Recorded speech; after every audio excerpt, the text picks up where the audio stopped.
আসসালামু আলাইকুম বন্ধুরা, সিভিল ডিপ্লোমা ম্যাজিকে তোমাদেরকে স্বাগত। আজকে আমি তোমাদের জন্য নিয়ে এসেছি সিভিল ডিপ্লোমার চতুর্থ পর্বের সাবজেক্ট এস্টিমেটিং অ্যান্ড কস্টিং 1 এর দ্বিতীয় অধ্যায়। তোমরা ছবিটা দেখে নিশ্চয়ই বুঝতে পারছো যে এটা আমরা কিসের ছবি নিয়ে এসেছি এবং কি করতে চাই। তো আজকে এই দিনে আমার খুব মনে পড়ছে, আমি বগুড়া পলিটেকনিকের স্টুডেন্ট ছিলাম। আমাদের সৌভাগ্য ছিল যে আমাদের সামাদ স্যার ছিলেন, ওনাকে আমরা সবাই এস্টিমেটিং অ্যান্ড কস্টিংয়ের রাজা বলতাম। উনি খুব সুন্দর এস্টিমেটিং অ্যান্ড কস্টিং বোঝাতো। আমাদের সব স্যারই মানে অনেক অনেক অনেক ভালো ছিলেন। এক এক স্যার এক এক বিষয়ে পারদর্শী ছিলেন। তো উনি আমাদের এস্টিমেটিং নিয়েছিলেন, যেহেতু আমি এস্টিমেটিং করাচ্ছি। তো স্যার আমাদের একটা কথা বলতেন, সামাদ স্যার, যে তোমরা কল্পনা করো, যখন যে বিষয় নিয়ে তিনি এস্টিমেট করাতেন, বলতো তোমরা কল্পনা করো যে তোমরা ওই জিনিসটা দেখতে পাচ্ছ, তাহলে তোমরা ওটার হিসাবটা ঠিকভাবে করতে পারবে। তো ভালো তোমাদের জন্য যে প্রযুক্তির কারণে তোমাদের কল্পনাটা করতে হয়নি। তোমরা ইচ্ছে করলে ভিডিওতে দেখতে পাচ্ছ। তো আমি একটু চেষ্টা করেছি তোমাদের যাতে কল্পনাটা না করতে হয়। স্যার অসাধারণ বোঝাইতো। তো এখন শুরু করি। তো দেখো, এখানে বলা আছে কি, এখানে আমরা কি দেখতে পাচ্ছি এটা একটু দেখে নিই। এখানে আমরা একটা ছবি দেখতে পাচ্ছি। ছবিটা কি তোমরা বুঝতে পারছো? এখানে একটা পুকুরের ছবি দেওয়া আছে। এই যে একটা পুকুরের ছবি দেওয়া আছে এখানে, এবং পাশে একটা ট্যাঙ্কের মতো দেখা যাচ্ছে। তো এটাকে সাধারণ গণিতের মতো আমরা বলতে পারি যে এটা চৌবাচ্চা, চারদিকে থাকে, মানে চারিদিকে যেটা আয়তাকার হয়, এটাকে আমরা চৌবাচ্চাও বলতে পারি। তো তোমরা কি ছবিটা দেখে কল্পনা করতে পারছো? মানে তোমাদের কল্পনা ছবি মিলে যাচ্ছে? দেখো, আমাদের এই পুকুরের চারপাশে কি, এই যে পুকুরে কি আছে, ঢাল আছে না? এই যে অঙ্ক করতে গেলে আমাদের এই জিনিসগুলো লাগবে। তো তোমরা খুব ভালো করে দেখো যে পুকুরটা কেমন করে কাটা হয়। আচ্ছা, তো চলো এখন আমরা অঙ্কে চলে যাই, সূত্রতে যাই। ওকে ওকে তো চলো দেখা যাক এখানে কি আছে, যে পুকুরে মাটি খননের পরিমাণ। এখানে আমাদের পুকুরে একটা প্ল্যান দেওয়া আছে। এটা আমাদের পুকুরের প্ল্যান। হ্যাঁ, এখানে আমাদের ওপরের দৈর্ঘ্যটা দেওয়া আছে কত, এল। এটা দৈর্ঘ্য এবং এটা প্রস্থ। এটা একটা প্ল্যানে আমরা উপর থেকে দেখলে যেরকম লাগে সেটা হচ্ছে প্ল্যান। এবং এই যে দেখো, আমি আগে যে চিত্রটা তোমাদের পুকুরে দেখাইছি, ওখানে কিন্তু এইভাবে ঢাল ছিল, তাই না? এই যে সেই ঢালটা, এবং এখানে এসে আমাদের আরেকটা হচ্ছে আয়তাকার অংশ তৈরি হয়েছে, তাই না? তাহলে এটা আমাদের নতুন একটা, মানে এটা যদি আমাদের A1 হয়, তাহলে কিন্তু এটা আমাদের A2। এটাও একটা প্রস্থচ্ছেদ, এটাও একটা প্রস্থচ্ছেদ। তাহলে আমাদের কি হবে? এখানে অবশ্যই আমাদের একটা, এখানে যেহেতু এল আছে, তাহলে এখানে L1 কিছু একটা হবে, মানে আরেকটা দৈর্ঘ্য হবে। এখানে বি আছে, এখানে আরেকটা দৈর্ঘ্য হবে, যেহেতু এটাও আমাদের একটা ক্ষেত্র, তাই না? তো চলো আগে আমরা এলটা, হ্যাঁ, আমরা এখানে দেখে নিই যে আমাদের আর কি কি আছে।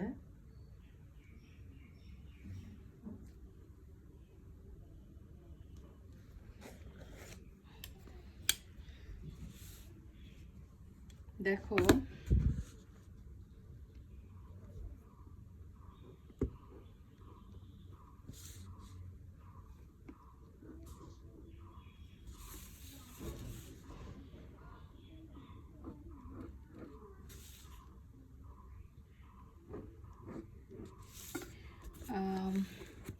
এখানে আমাদের, এটা আমরা কি বললাম যে এটা আমাদের প্ল্যান, ঠিক আছে? এখানে আমাদের এটা প্ল্যান যদি হয় এবং এই যে আমি এখানে একটা অংশ দেখাচ্ছি, এটা আমাদের সেকশন, এটাও আমাদের সেকশন। তাহলে কি আমাদের সেকশনটা কিভাবে আসলো, এটা নিশ্চয়ই তোমাদের মনে প্রশ্ন জাগছে। তো এল হচ্ছে কি, এলটা কি এদিকে না, যেহেতু আমাদের এল, আমাদের সেকশন মানে কি কেটে ফেলা। তাহলে আমরা এখানে একটু কাটলাম, আমরা এখানে কেটে আমরা দেখতেছি যে এখানে কেমন লাগে। আমাদের এই কাটা অংশের এই অংশের চিত্রটা কিন্তু এইটা, মানে দৈর্ঘ্য বরাবর আমরা কেটে ফেলেছি, সেটা আমরা এখানে নিয়েছি। এবং এইদিকে আমরা প্রস্থ বরাবর কাটবো। হ্যাঁ, এইদিকে প্রস্থ বরাবর কাটবো, যেটা আমাদের এই যে এটা এক্স এক্স, এটা x1, এটা x1 যদি আমরা ধরি, তাহলে কি আমাদের এই বরাবর যখন কাটলাম দৈর্ঘ্য বরাবর, তখন আমরা কি পেলাম, এইটা পেলাম, এই সেকশনটা পাইছি। আর যখন আমরা প্রস্থ বরাবর কাটছি তখন আমরা এই সেকশনটা পাইছি। তাহলে এখন আমরা যদি এটা কি আমাদের মাটির লেভেল, মাটির লেভেল মানে কি, তাহলে আমাদের উপরের দৈর্ঘ্যটা দেওয়া আছে, যেহেতু মাটির নিচে পুকুরটা থাকে তাহলে আমাদের উপরের অংশটা কি মাটি থাকে, তো এটা আমাদের উপরের দৈর্ঘ্য। তাহলে দেখো যে আমাদের এখানে উপরের দৈর্ঘ্যটা দেওয়া আছে, কিন্তু আমাদের যখন নিচের দৈর্ঘ্য প্রয়োজন হবে তখন আমরা কি করব, তখন আমাদের দেখা যাচ্ছে যে আচ্ছা আমরা উপরের দৈর্ঘ্যটা ধরি,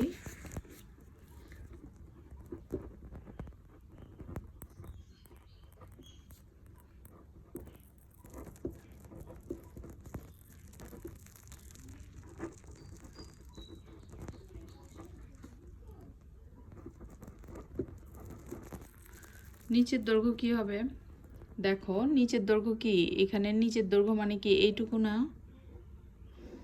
আমাদের এইটুকু যদি আমরা বের করতে চাই তাহলে আমাদের কি এখান থেকে এই অংশটা এবং এই অংশটা বাদ দিতে হবে। এই যে এই এল থেকে, এলটা আমাদের যদি এই পর্যন্ত হয় তাহলে কি এই দুইটা বাদ দিতে হবে না। তাহলে আমাদের এখানে দেখো একটা জিনিস, এখানে আমাদের অনুপাত দেওয়া থাকে। হ্যাঁ, এখন আমাদের কি বোঝা উচিত, মানে এখন আমাদের কি বোঝাটা ভীষণ জরুরি যে অনুপাতটা আসলে কি। তো চলো, এখানে এটা আমাদের গভীরতা কি, ডি, তাহলে আমাদের অনুপাতটা কি, এটা যদি ডি হয় তাহলে আমাদের এটাও ডি, এটাও ডি, তাই না? তাহলে আমাদের এগুলো হচ্ছে ডি। তা আমি এই অংশটা জাস্ট এখানে নিয়ে আসলাম, কিভাবে, আমি এই অংশটা কেটে এখানে নিয়ে আসলাম তোমাদের বোঝার সুবিধার্থে। এটা যদি ডি হয় এবং এটা যদি আমাদের S:1 হয় তাহলে আমাদের এইটা কত হবে, তাই না? আমরা তো এসডি লিখি, কিন্তু ওটা কিভাবে আসলো এটা আমাদের জানা দরকার আছে। তো S:1, এটা অর্থ হচ্ছে সবসময় আমাদের ওয়ানটা হচ্ছে কি লম্ব, লম্ব 1 মিটার লম্ব, আর হচ্ছে আনুভূমিক, এটা হচ্ছে আনুভূমিক, এটা আমাদের কি লম্ব, এল দিলাম, এটা ল দিলাম এবং এটা আমাদের দিলাম, এটা আমাদের আনুভূমিক, তাই না? তাহলে আমাদের আনুভূমিক আমাদের কত গেল, যদি এখানে 2 থাকে তাহলে এটা আমাদের 2 মিটার, আর লম্ব কত 1 মিটার, এইভাবে যেতে থাকবে, এইভাবে যেতে থাকবে। এবং শেষে যে আমরা যখন এইভাবে যোগ করে দিব, ঠিক এইভাবেই আমাদের এই ঢালটা হয়েছে। বুঝতে পারছি আমরা যে 2 মিটার গেছে 1 মিটার আবার নিচে নামছে, 2 মিটার গেছে 1 মিটার নিচে নামছে, এইভাবে এই ঢালটা হয়ে থাকে। এবং এটার যোগফলটাই মানে আমাদের এইভাবেই ঢাল হয়ে মাটি কাটতে হয়, ঠিক আছে? তো আমাদের এখানে আমরা সব সময় মনে করব ওয়ানটা হচ্ছে লম্ব এবং এসটা হচ্ছে আনুভূমিক। এখানে আমাদের মান এরকম দেওয়া থাকতে পারে, 2:1 থাকতে পারে, 1:2 থাকতে পারে। সব ক্ষেত্রেই আমরা এটাকে আমরা লম্ব, এটা হচ্ছে আনু, মানে ওয়ানটা আমাদের লম্ব থাকবে। কিন্তু হঠাৎ যদি এরকম দিয়ে দেয় 2:4, তখন কি করব? তখন আমাদেরকে এখানে 1 বানায় নিতে হবে। কিভাবে? এই দুইটাকে যদি আমরা 2 দিয়ে ভাগ করি তাহলে আমাদের 1:2 হচ্ছে। এখানেও আমাদের এটা এটা লম্ব, এটা আনুভূমিক। ঠিক আছে, তাহলে আমরা এটুকু বুঝলাম। আচ্ছা, আরেকটু বলি, যেহেতু আমাদের এটা 1 থাকতেছে সব সময়, 1 লম্ব, লম্ব মানে কি নিচের দিকে নামতেছে, লম্বভাবে নিচের দিকে নামতেছে মানে কি এটার সাথে কার সম্পর্ক? এটার সাথে অবশ্যই ডি এর সম্পর্ক, গভীরতা। তাহলে 1 মিটার নিচে নামার জন্য যদি এতটুকু হচ্ছে আনুভূমিক হয়, 2 আনুভূমিক হয়, এই যে আমরা এভাবে লিখতে পারি না, 1 মিটার গভীরতা, এটা আমরা লম্বকে গভীরতাও ধরতে পারি। এখানে গভীরতার জন্য হচ্ছে আনুভূমিক হচ্ছে কত? 2। তাহলে কি 2 না এস, এখানে যেহেতু আমরা সূত্র করতেছি এটা এস, তাহলে কি আমাদের ডি মিটার গভীরতার জন্য কি মানে আমাদের ঐকিক নিয়মটা খুব লাগে, এস ডি। বুঝতে পেরেছি আমরা? এটা একটু ভালো করে বোঝো।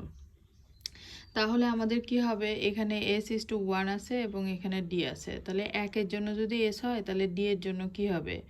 অবশ্যই sd হবে। তাহলে আমাদের sdটা আমরা এইভাবে পেয়ে গেলাম। আশা করি আমরা অনুপাতটা বুঝেছি। ঠিক আছে, আর এখানে হচ্ছে তাহলে আমাদের sd হলো, তাহলে আমাদের এখানে কি হবে? এখানে একটা sd হবে, এখানে একটা sd হবে।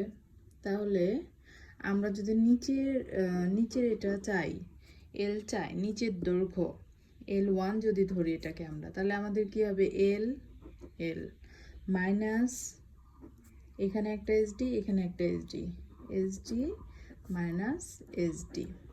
তাহলে আমাদের এইটুকু পেলাম, এই যে নিচে আসলাম। তাহলে এটা আমরা কি করব? L minus 2sd। বুঝতে পারছি আমরা? ঠিক একইভাবে আমরা এটার জন্য যেরকম এসডি করেছি, আমরা এখানে একটা এসডি পাবো বি এর জন্য, এখানে একটা এসডি পাবো। তাহলে আমরা এইটুকু বি কিভাবে পাবো?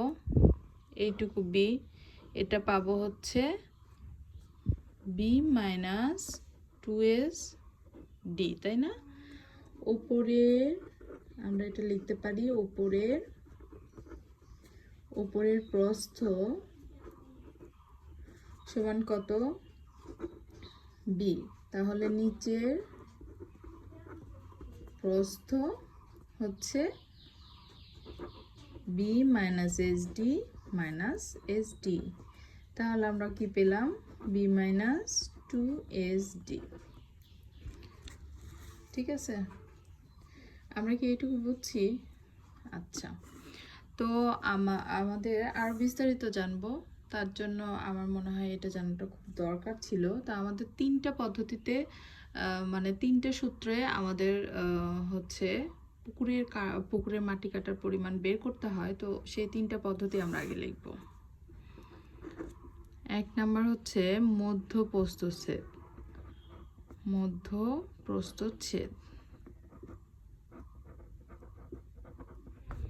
বা মিড, মধ্য কি মিড না, মিড সেকশনাল ফর্মুলা বা মেথড যেটাই বলি আমরা, ফর্মুলা। ঠিক আছে, তারপর 2 নাম্বার কি আমাদের গড় প্রস্থচ্ছেদ বা মিন মানে তো গড়, আমরা সবাই জানি, মিন সেকশনাল ফর্মুলা। আর 3 নাম্বারটা হচ্ছে প্রিজোময়েডাল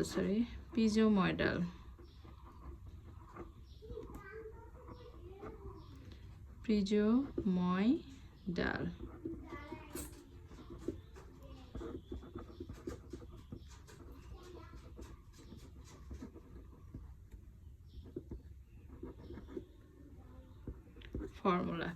ঠিক আছে, তাহলে আমাদের সূত্রগুলো কি কি? মধ্যপ্রস্থচ্ছেদ বা মিড সেকশনাল পদ্ধতি এবং ফর্মুলা, গড় প্রস্থচ্ছেদ বা মিন সেকশনাল ফর্মুলা, এবং প্রিজোময়েডাল মানে হচ্ছে প্রিজোময়েডাল।